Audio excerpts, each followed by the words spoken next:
যার বিয়ে তার খবর নাই, পাড়াপড়শির ঘুম নাই। খুব চেনা না ডায়লগটা? কিন্তু যার বিয়ের শপিংয়ে আমি বের হয়েছি তার খবর কিন্তু সব সময়ই আমার কাছে আছে। এবার নিশ্চয়ই জানতে ইচ্ছা করছে বিয়েটা কার, কবে বিয়ে এবং কি কি প্রোগ্রামই বা হচ্ছে এই বিয়েতে, কি তাই তো? জানতে হলে পুরো ভিডিওটা দেখতে হবে, একদম মিস করা যাবে না। আপনাদের সাথে ভয়েস ওভারে আমি সাদা পালক, চলুন ভিডিওটি শুরু করা যাক। আজ থেকে শুরু আমার বাড়ির বিয়ের শপিং। বিয়েটা কার সেই ব্যাপারে না হয় একটু পরেই আসছি। প্ল্যানিং, লিস্ট, শপিং বলতে যতটা সহজ, কিন্তু করতে গেলে কতটা ঝামেলার কাজ এটা আসলে বলে বোঝানো সম্ভব না।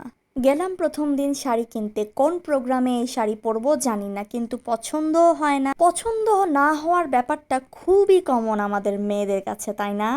এই দোকান তো সেই দোকান, যতই দেখি না কেন মনে হয় যে আরও একটু দেখা দরকার। ফাইনালি এই শাড়িটা আমি সিলেক্ট করেছিলাম বিয়ের দিনে পরার জন্য। ক্যামেরাতে খুব একটা বোঝা না গেলেও সামনে থেকে দেখতে শাড়ির ডিজাইন, শাড়ির কালার এবং অসাধারণ ছিল দেখতে শাড়িটা। এবার আসি হলুদের প্রোগ্রাম।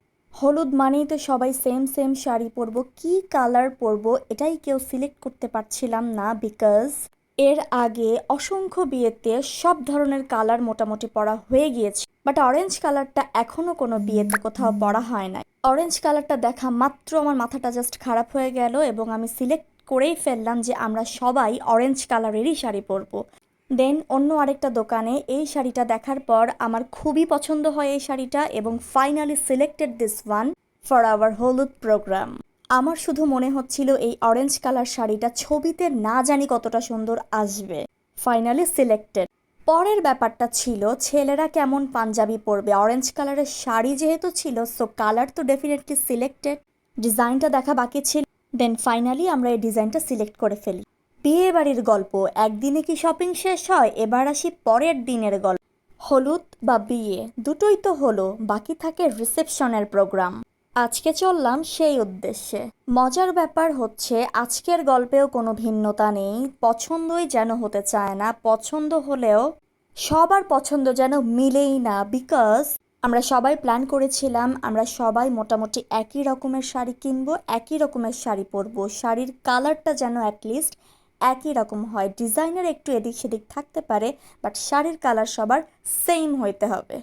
ফাইনালি যে যার পছন্দ মতো মোটামুটি সেম কালারের শাড়ি পেয়ে গিয়েছিলাম আমরা, and this one is my sari.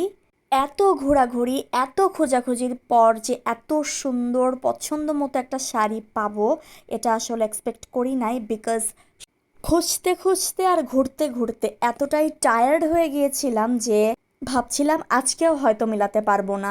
কেবল তো শুরু, সামনে আরও ভ্লগ আসছে, সাথে থাকবেন প্লিজ। দেখা হচ্ছে, বাই।